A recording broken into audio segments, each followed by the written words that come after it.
Welcome to Enigma Chronicles, where the unexplained becomes our reality. I'm your host, and today we're redelving into a chilling tale that will make you question the very nature of reflections. Have you ever looked in a mirror and seen something that shouldn't be there?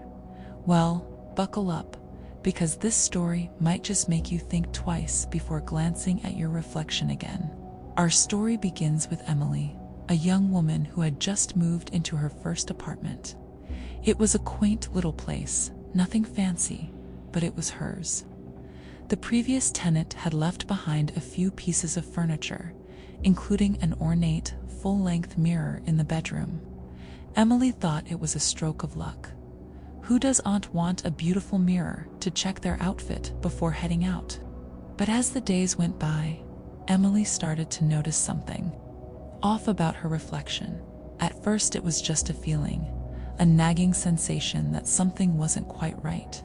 She'd catch glimpses of movement in the mirror when she was standing perfectly still, a flicker of shadow where there should be none. One night, as Emily was getting ready for bed, she glanced at the mirror and froze. There, in the reflection, stood a figure behind her. It was tall, unnaturally thin, with long, spindly fingers that seemed to reach out towards her. But when Emily spun around, heart pounding, there was nothing there. The room was empty. Shaken, Emily convinced herself it was just her imagination playing tricks on her. After all, it was late, and she was tired. But the incidents kept happening. Each time she looked in the mirror, the figure seemed to get closer, more defined. Its face was always in shadow, but Emily could feel its eyes on her, watching, waiting. She tried to ignore it, to go about her daily life as if nothing was wrong, but the fear was always there, lurking just beneath the surface. Emily found herself avoiding the mirror, getting dressed in the dark, rushing past it with her eyes averted. But she could still feel its presence, like a weight pressing down on her chest. One day, Emily's friend Lisa came to visit. As they chatted in the living room, Emily couldn't shake the feeling of dread that had been building for weeks.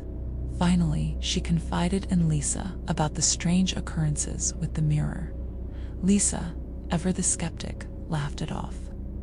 "Come on, Em," she said. "It's probably just your imagination. Let's go take a look, and I'll show you there's nothing to be afraid of." Reluctantly, Emily led Lisa to the bedroom. As they approached the mirror, Emily's heart began to race. She could already see the figure in the reflection, closer than ever before. But Lisa walked right up to the mirror, examining it closely. "See," Lisa said, turning back to Emily with a smile. "There's nothing here, it's just a regular old mirror." But as Lisa turned, Emily saw it. The figure in the mirror reached out, its long, bony fingers wrapping around Lisa's reflection. Emily screamed, but it was too late. In the blink of an eye, Lisa's reflection was gone, replaced by the shadowy figure that had been haunting Emily for weeks. In the room, Lisa stood frozen, her eyes wide with terror. She opened her mouth to speak, but no sound came out. And then, slowly, horribly, Lisa began to change. Her features twisted, her body elongating until she matched the figure in the mirror perfectly. Emily ran. She ran out of the apartment, out of the building, and didn't stop until she was blocks away. When she finally caught her breath, she realized she was still clutching her phone. With shaking hands, she dialed 911. The police found no trace of Lisa in the apartment. The mirror stood innocently in the corner, reflecting nothing but an empty room. Emily tried to explain what had happened, but she could see the disbelief in the officers' eyes. They chalked it up to a mental breakdown, a result of stress and isolation. But Emily knew the truth. She knew what she had seen, and she knew that somewhere, trapped behind that mirror, Lisa was screaming for help. In the days that followed, Emily couldn't shake the feeling that she was being watched. Even after moving out of the apartment, she would catch glimpses of that shadowy figure in reflective surfaces, windows, puddles, even the screen of her phone. It was always there, always waiting. Emily tried to warn others about the mirror, but no one believed her.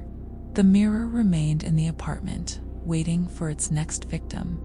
And Emily, she lives in constant fear, always looking over her shoulder, always avoiding her own reflection. So the next time you look in a mirror and see something that shouldn't be there, remember Emily's story. Remember that sometimes what we see in reflections isn't always what's real, and sometimes the things that aren't real are far more dangerous than we could ever imagine. If you've made it this far into our tale, dear listeners, I commend your bravery.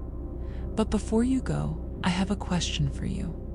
Have you ever experienced something unexplainable in a mirror? Something that made you question your own senses? If you dare, share your experiences in the comments below. And if you're brave enough to face more chilling tales like this one, hit that subscribe button. Just remember, in the world of Enigma Chronicles, not everything is as it seems. Until next time, keep your eyes open, your mind sharp, and maybe, just maybe, think twice before trusting your reflection. This is Enigma Chronicles, where the line between reality and nightmare is always blurred. Good night and sweet dreams. If you can still sleep after this,